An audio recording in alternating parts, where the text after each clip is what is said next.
heard one about a fellow who went to the KGB to report that he lost his parrot. And KGB asked him why he was bothering them. Why didn't he just report it to the local police?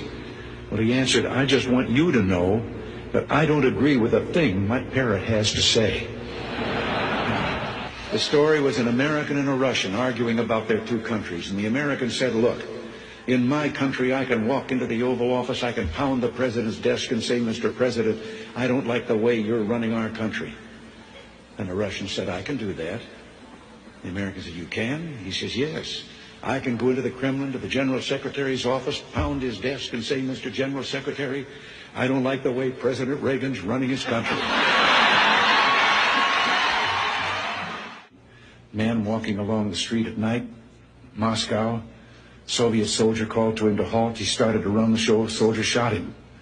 And another man said, why did you do that? Well, he's in curfew. Well, he said, it isn't curfew yet. He said, I know. He's a friend of mine. I know where he lives. He couldn't have made it.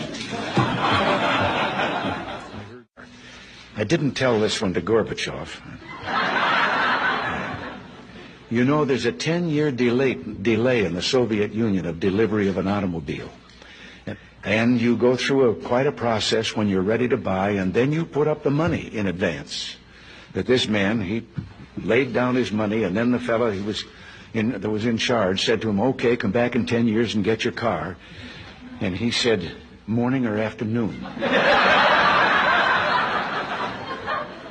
And the fellow behind the counter said, well, 10 years from now, what difference does it make? And he said, well, the plumber's coming in the morning.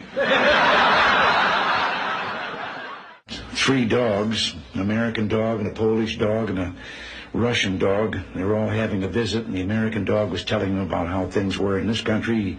He said, you know, you bark and you bark long enough, and somebody comes along and gives you some meat. And the Polish dog said, what's meat? The Russian dog says, what's bark?